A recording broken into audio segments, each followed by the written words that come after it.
Brandon Hutcheson. How you doing, my man? I am doing better than I deserve. How about you? I would disagree with that. I think you're doing exactly what you deserve because you deserve greatness. That means a So, lot coming from you. I'm glad to spend some time with you. so you dropped a bomb the other day, and I want to go deeper into this one. Okay. I love So we're it. going to call this episode 175, 50, 25. And let's go over that. So you shared with me, first of all, you're a branch manager, Nashville, Tennessee. Yes, Cross sir. country mortgage. You've been doing this, I remember, 24 years, if I remember right. That's right. Yes, sir. Good Yeah, memory. good solid book of personal business, and you also have a branch. Hmm. And you close about half, like the branch is about half your numbers, about half your loan officers, give or take. Yeah, absolutely. That seems to be a pretty good that seems to be a pretty solid number in of itself, for our branch managers. Because I Hmm. see a lot of branch managers, they're like 90% of the office production or something like that. Nothing wrong with that, I guess. But like if you can get into if you're non-producing, getting into like 50%, congratulations on that. Oh, thank you. Yeah, well done. So 175, 50, 25. So I get a lot of questions about conversion rate of leads. How do you increase it? And I think the first thing, I think very few loan officers, if we were to ask them, what percentage of leads do you close? Probably few people have an accurate number of that. Hmm. Very few. I And feel like people, yeah, just estimate that number a lot. They don't actually have the data to back it up. or they say, what do you mean by a lead? Like, is a Hmm. lead I pulled their credit? No, no, no. That's in process. Hmm. And so what we're going to talk about is tracking how many leads, how many credit pulls, how many pre-approvals, and how many closings. Hmm. And we're going to use your numbers as the bar. Okay. So let's do that. So what do you count as a lead, first of all? Like if I say, hey, how many leads did you get for the month? What's a lead in your world?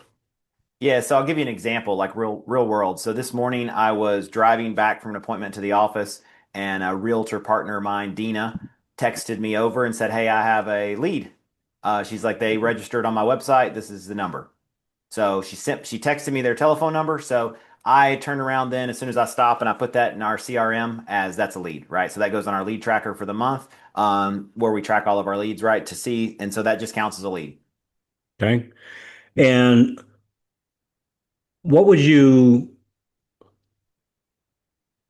I was going to ask, like, what would you not count as lead? Another, or what would you call a source of junk leads? Like for you, So like let's here, like, say, yeah, let's say I do a sponsorship with somebody, and we know that those can ebb and flow, right? Let's say we do a sponsorship with someone on their Zillow or their Realtor.com or something like that. You get 200 leads a month across from that. We don't count those, but anything that comes from basically anything else, if a past client texts me and asks me a question about loan types, if a realtor asks me a scenario, hey, I've got a buyer that I'm meeting tomorrow, like any of those conversations, that's what we count as a lead. So, I mean, not conversations, but anything like that. But basically, outside of like internet leads, anything else we count as a lead. So, if someone has a conversation with us, even if it's about a potential client, I had a couple weeks ago, I was meeting with a financial advisor friend of mine, and he was asking me questions about one of his borrowers or one of his,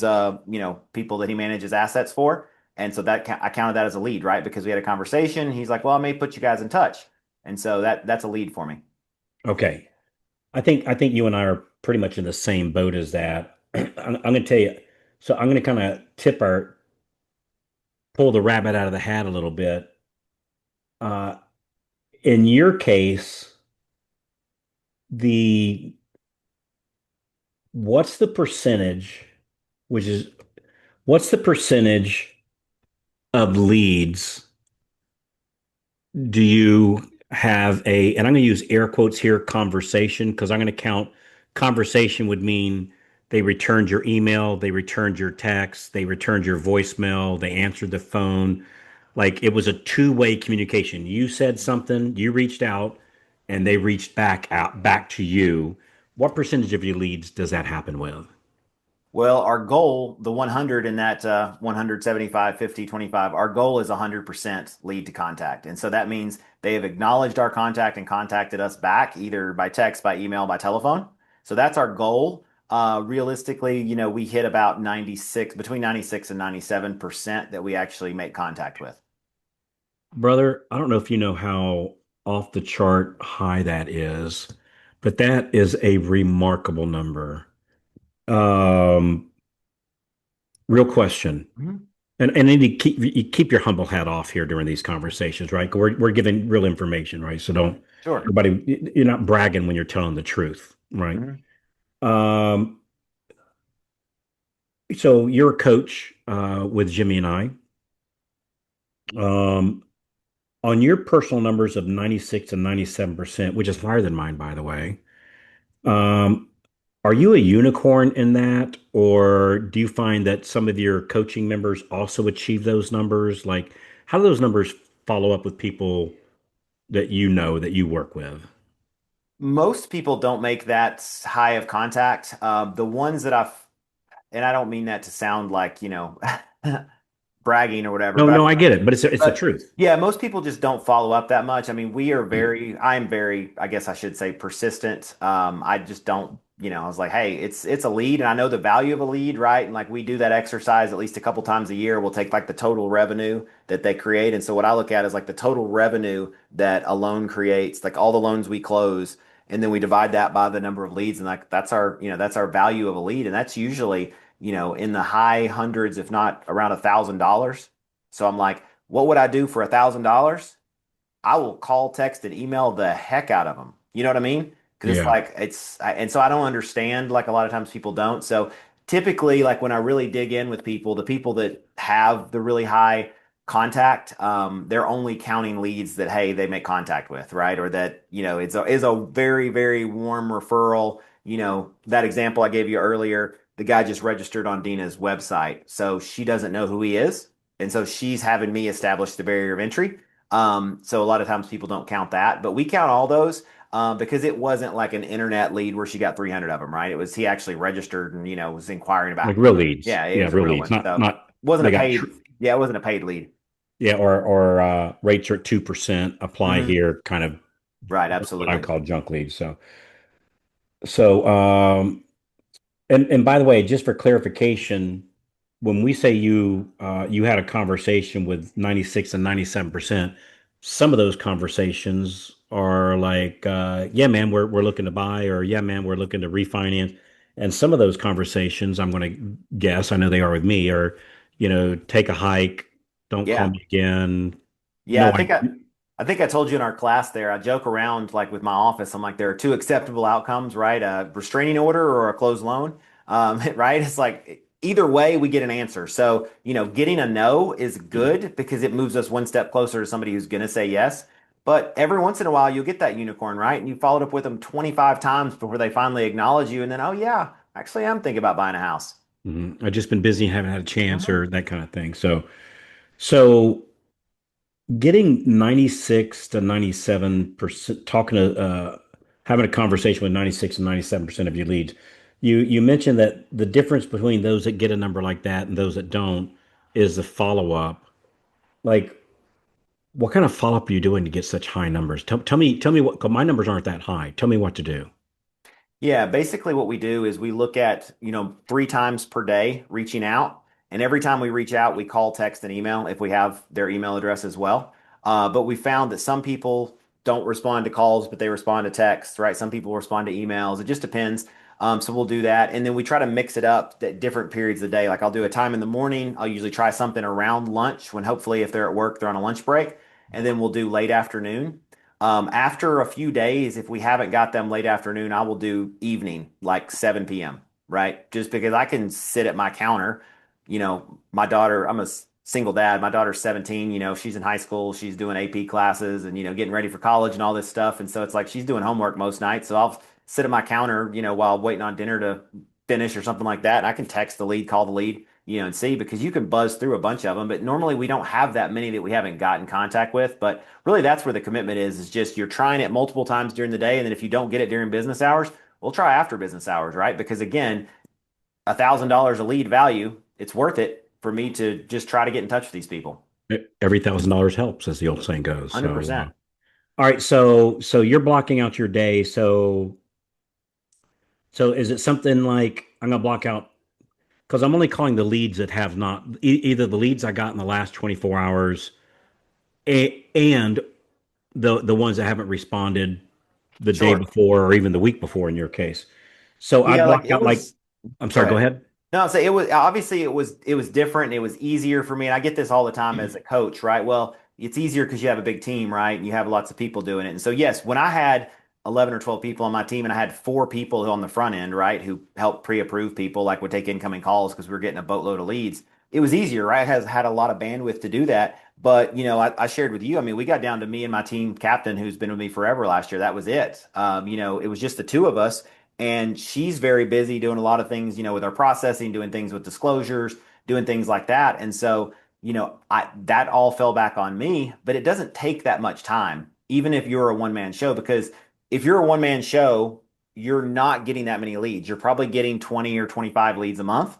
And if you're making contact with, let's say, 75% of those, that's only leaving what, 8 or 10 in the entire month that you have. And how long does it take to buzz through a phone call, leave a voicemail, immediately send a text that you already have saved in your phone, and same thing, send an email? It takes about 45 seconds each. And so even Yeah. if you have 10, but you're not going to have all 10 at the same time. So that's what I try to get across to like coaching students is it doesn't take that much time. A 15-minute time block will for sure knock out all you've got. I mean, it knocks out all I've got with three 15-minute time blocks a day. And so like I block out 15 minutes at say 9 a.m. and then again at noon and then say 4 o'clock, 4:30, something like that. And just simply doing that every day. How long do you do that for? Like if I haven't heard by the third day, am I still doing that? Yeah, I mean, we're still doing it. I mean, we get to a point after a couple weeks, I think I told you before, where we may not be doing three times a day, but typically in a couple of weeks, we've already involved, especially if it was like a realtor lead, we've involved the realtor, every couple, like I think every 3 days we involve the realtor and we'll let them know, hey, here's where we're at, and we haven't made contact. And so it typically does not go that long because normally they'll be like, hey, either leave me alone or whatever. But once we get to a couple weeks, then we're still doing it at least once or twice a day.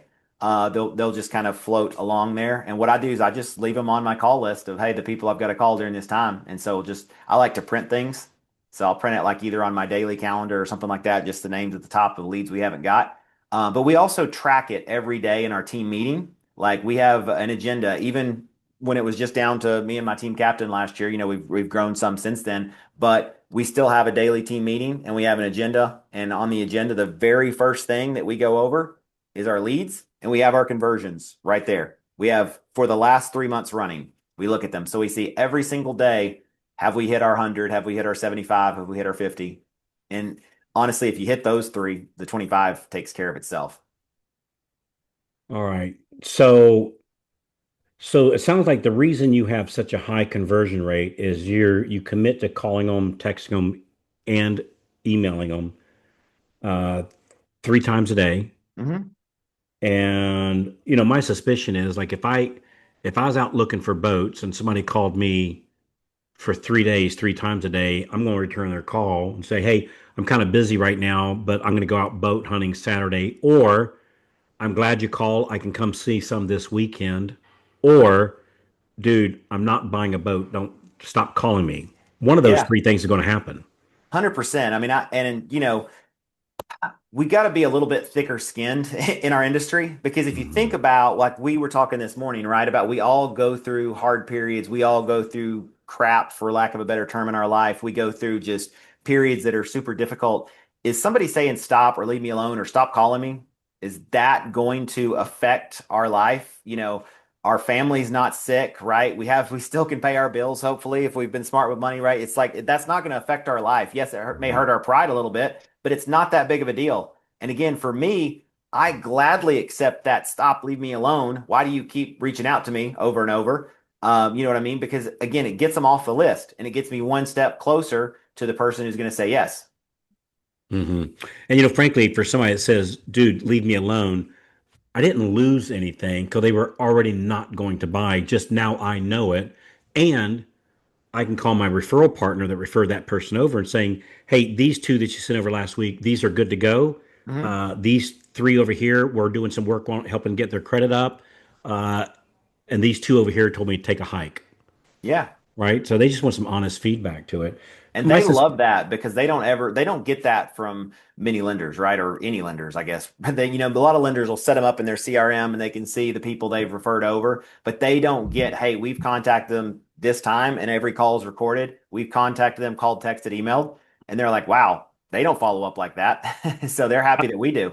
yeah, I was going to guess. My suspicion is like typically when we get leads from a real estate agent, typically we don't get all of them, right? It's just we just don't, right? We just don't No. get it. We might get some. We might get most. We don't get all of them.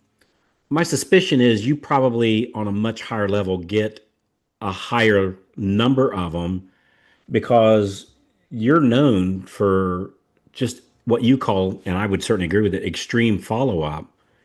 That I send you a referral and you're having 96, 97% contact success with them, dude, I would send you all my referrals because I'm not, I think I'm pretty darn good at what I do.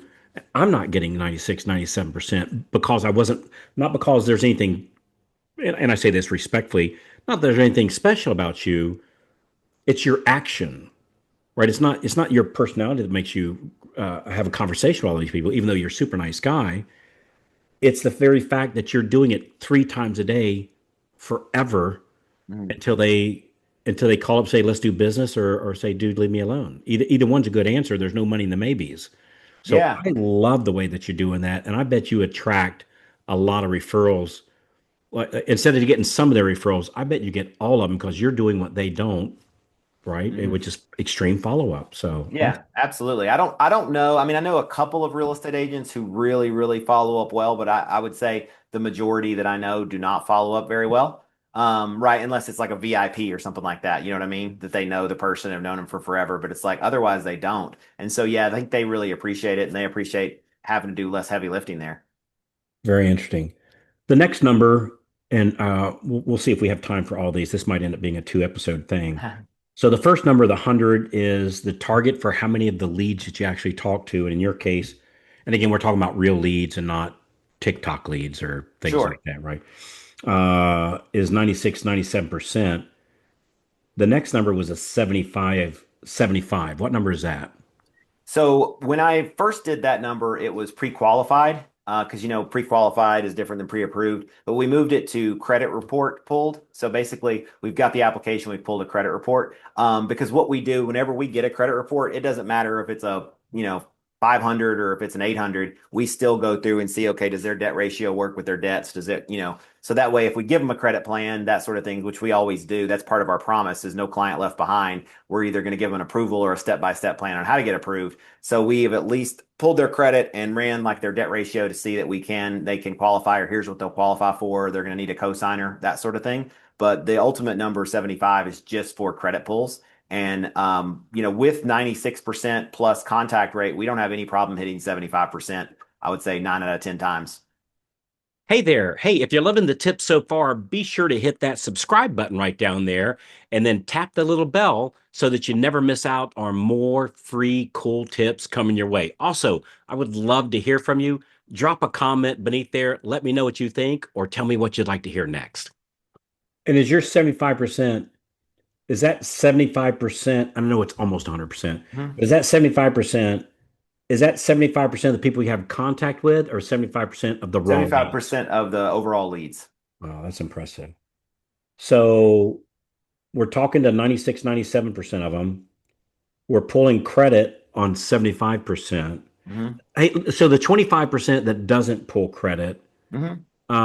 is that because you decided it wasn't worthy of it because they're unemployed or what they're looking for isn't something that's practical, or they say no, Most of those I'm are not the ready for that. Yeah, most of those are the stop, leave us alone, or the we changed our mind. We were just looking at, we just looking at one house and we didn't get that house, so we're going to wait. We'll still try to talk to those people and see if we can get them to do it. But I would say the vast majority is that. There's not very many people that, because I jump on the phone with the people to start the process. Like I don't just say, hey, here, go to our app and fill out an app. I want to jump on the Yeah. phone with them, try to build rapport, try to, build up the realtor or whoever referred them and just really get on a common ground and just try to find out what they're looking for, like have a conversation like real world financially, like hey, what's important to you, what are you looking for? And even if they say I'm thinking about waiting 6 months, a year, whatever, I tell people that buying a house is kind of like dating, is like you find somebody when you're not looking, right? You find a house when you're not looking, you think you're going to wait for a year, then invariably if you go ahead and just get Mhm. approved, then if the right house pops up, you're ready and you can jump on it. So that's also part of it. Is, I mean, the more people you talk to, the better you get with your scripting, right? The better you get at Mhm. talking to them. And if you don't ever pull their credit, you don't ever have a shot to close their loan. So Yeah. we want to pull their credit. Yes, it costs money. Yes, it takes a little bit of time, but again, it gives us a shot. And then, we just keep moving them through the system, right? It's like the sales funnel. You're moving the people through. So you want to get as many people through the funnel as you can. So, and of course, that's the other 25% is the people that said, hey, I don't know how you got my number. I don't know who Realtor Lisa is or insert in thing. Hmm. That's the 20. You know what's amazing to me? Uh, I could imagine, like when I do these podcast episodes, I try to think, all right, where's the yeah buts? Like, the people that's listening go, yeah, but what about this and what about that? I would have thought that calling 3 times a day for, in essence, ever, right, until they reply back, that I thought you would get more leave me alones. And that having a 75% credit pull through is a high number, also better than mine. Um, and so what that tells me is that when you're doing this extreme follow up, that's not annoying people. That's that's converting. It's a higher conversion ratio because they intend on doing it. They're just busy. They're tied up. They think they should do it later, like for whatever reason. And that calling 3 times a day, it just reinforces it's not repelling people. It's not being a pest. It's a higher conversion ratio. You'll sell more loans when you do that. Absolutely. Yeah, my man. All right, the next number. So 100% is a target to talk to. Yours is 96, 97. 75% is credit pull. You say yeah, that's nine months out of 10. That's pretty easy. What's the 50 number? So we got 175, 50. What's the 50 number? So 50 is our goal for pre-approval. So that means we've gotten their documents in, right? So they have sent us, their proof of income, their proof of assets, that sort of thing. Because obviously you get that and people are much more likely to work with you, right? Instead of, they're not tire kickers. And so there's always a fallout of people you pull credit or even people that are credit qualified, right? There's always a fallout who are just tire kickers and want to, use you for a rate quote or whatever it is. But typically, if they go through the trouble of sending all their documents in, they're much more likely to become a client either now or Yeah. down the road. There's an old saying that somebody taught me years ago, and he said, wherever somebody's head is, their butt will soon follow. Right. So if you can get their head moving forward, like you said something a few minutes ago, I found to be spot on. You want somebody to buy a house, get a pre-approval on them. And even the people that say, well, we're not going to do it until next year, or we're going to wait till, little Jimmy and little Susie move out of the house, or whatever the reason is, you put a pre-approval in their letter in their hand. It's amazing how many, gosh, Carl, we didn't think we were going to do it, but boy, look what we found over the weekend. And because now then they start looking a little bit more seriously, even if they don't think they're going to. So I thought that was really good. Yeah, and that's the thing too, is sometimes people, I talk to loan officers that I coach on this, is they'll get a lead in, right? I get a lead from Carl the realtor, and the clients come to me and they don't make much money. They don't qualify for very much. And people are like, oh yeah, you don't qualify for this $350,000 house, 450, whatever the house they were looking at. But I'm like, don't stop there. Say, here's what you do qualify for, Yeah. right? And then say, okay, in greater Nashville area, yeah, you may not be able to buy anything for $150,000. But if you drive for a couple hours, and they maybe work remotely, you can buy something for $150,000. So, or you say, hey, you pay down this debt and you can qualify, or we get a cosigner. So that's why it's Hmm. really valuable just to let them know what they are qualified for, because it's amazing once they know, oh, I can actually buy.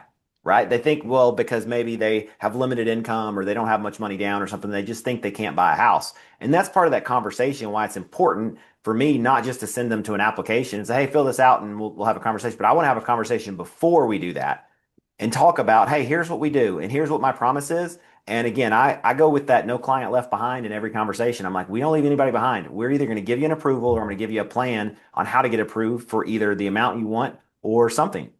Hmm. All right, so 100% lead contact, 75% credit pull, 50% of the raw leads you pre-approve. How hard is it? Do you hit that number most months? Is that 50%? Yeah, I mean, we hit that probably 8 out of 12 months. So yeah, 7 to 8 out of 12. I mean, I think overall for the year last year it was like 49. A couple years ago, last year was a weird year just for a lot of reasons which we talked about. But therefore, I think 3 years in a row we hit over 50% in pre-approval. So that's kind of the goal. So you That was, dance right around that number yeah, then. we still danced around even last year having an off year with like those numbers. Like we still danced close to it. It was 48 or 48.5%. Wow, that's impressive. Last number is so you got a lead in, you talk to them 97% of the time, you pulled their credit 75% of the time. You of those that you pull the credit on, well, of the whole raw list, like if you got 100 leads, 50 you pre-approved, so you pulled credit on 75, 50 of those 50% you pre-approved. The last number is 25. What's that 25 number? So that's closings. So that's basically fundings, right? That get keys. So yeah, I mean, that's our goal. Now I do know people, right, who some people have higher numbers. Typically, the people who have higher than that numbers lead to close either aren't counting all the leads or they just don't get very many leads, right? So like I know when I first started tracking my leads, I was closing probably 40% lead to close, but I was, one man show and I wasn't getting very many leads. And I was pretty good with people and I was meeting everybody face to face and it was different. But now it's much harder. And so I see like industry average is probably like 15 to 16% lead to close. And I Yeah. still think that's generous. I still think people are not counting all the leads. I agree 1,000%. That's exactly what's happening. So I'm just doing a little math here. Divided by 12, 42, 12 closings, 12. So I just did a little math here. For every $500,000 somebody wants to make, Hmm. and I just use a hypothetical, they make $3,500 per closing. Some it's 2,000, some it's 10,000. Hmm. Just so let's say 3,500. If I'm closing 12 loans a month using those numbers, I'm making $500,000. Hmm. So so in your case, what you're showing us here, what you're teaching us here, and with your students that you're coaching is to get 12 closings for the month.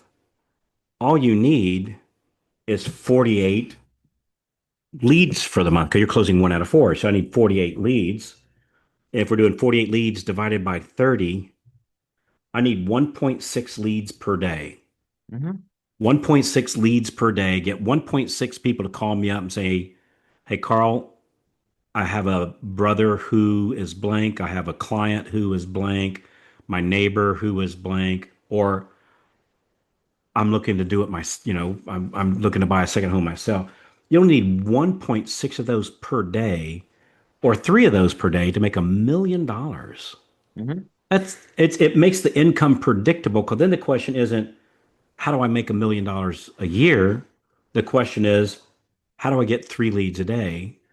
Because using these numbers that we just did, three leads a day, no income claims, of course, given here. We're just giving Sure. generalities. Yeah, of course. But these aren't numbers that we're just plucking out of the air. These are your numbers Yeah. that when we get three leads a day, we're banking $1 million. That's impressive, isn't it?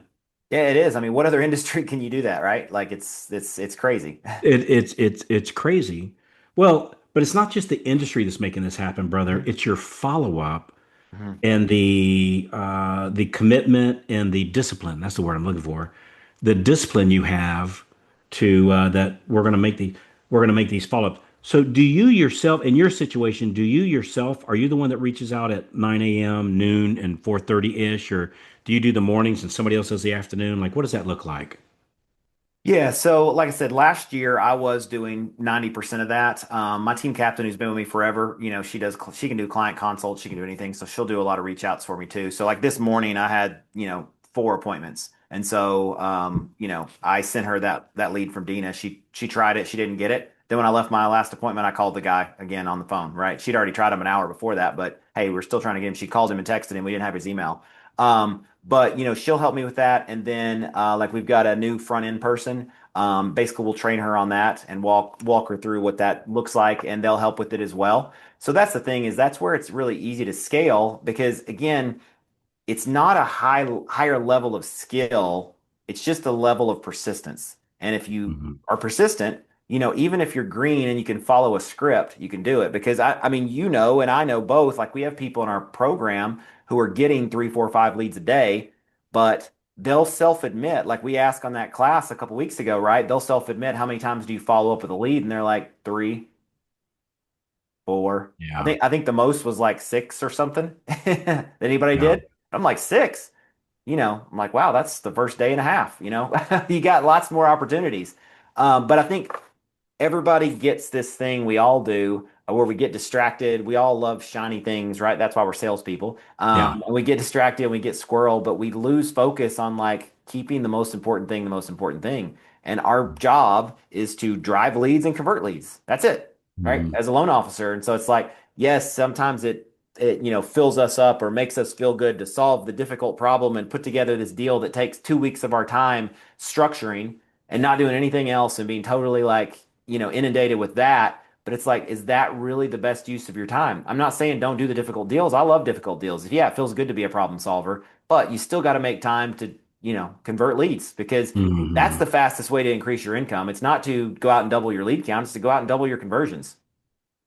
Yeah, I always thought I spend all my money getting the referral, getting the lead, that once I get them, I mean, there's very little expense Mhm. required, right? It's getting the leads where for me, has always been where the money is. And so once I've spent the money on the lead, gosh, might as well get to the closing table with it. Could already paid for it, right? So 100%. so very interesting. I know you have another topic. Maybe we can do our next episode on is like once I'm using your extreme follow-up method, and I've got I don't know. I know you and I are both real big into the accountability thing, accountability with respect. To Mhm. make sure that I'm doing my follow-up, and somebody look at my numbers and tell me am I on track. Once I do that, uh, how do you keep that forward momentum going so that I'm building each month instead of having the good old what we call the loan officer roller coaster, where I'm up a month and I'm down a month and I'm up a month and I'm down a month. When I'm up a month, I'm closing those loans. When I'm down a month, I start doing the things I should have done last month to keep this month going, but I don't because I've got a lot of irons in the fire. And so maybe we can talk about that on our next episode. Yeah, I love that conversation. So I was actually just coaching a couple of groups on that yesterday. Wow. So I'm looking forward to hearing about that. Um, So if somebody is having uh, less than 95% contact with their customers, and we all know that as we approach that 100%, we certainly have more closings uh, without spending more money doing it. Is that something you can help loan officers with? Yeah, absolutely. We love helping with that. I mean, the big thing is, a lot of times people will count, oh, I text the lead. That's one time I reach out, and then I may call them later. That's another time. I count like a reach out as I call, text, and I email. You know what I mean? So just be more persistent. Just think about like if that was $1,000 bill sitting over there on the other side of the room, what would you do to get it? You know what I mean? Hmm. Like Hmm. just be more persistent and just think about it like that. And again, just make it a game. There's a great book called Go for No, and it talks Yeah. about right, you got to get through the no's in sales to get to the yeses. So it's okay. So just make it a game. Like say sometimes we do, the icebreakers we talked about last time. Sometimes we'll send, two cricket emojis, or we'll be like, hey, I know I'm harassing you. That text message that'll usually get some kind of response. Yeah. Like I'm sure you're tired of us harassing you every day, and people will sometimes give us a ha ha and be like, oh, sorry, I've been really busy.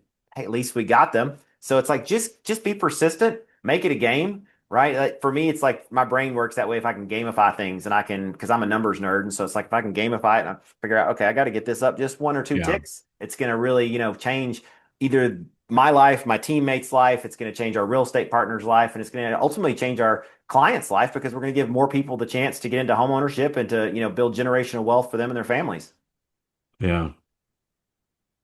Awesome, man. Hey, if you're listening to this today and you'd like to take a peek inside how we help loan officers just like yourself, uh, get more closings from the leads you already have.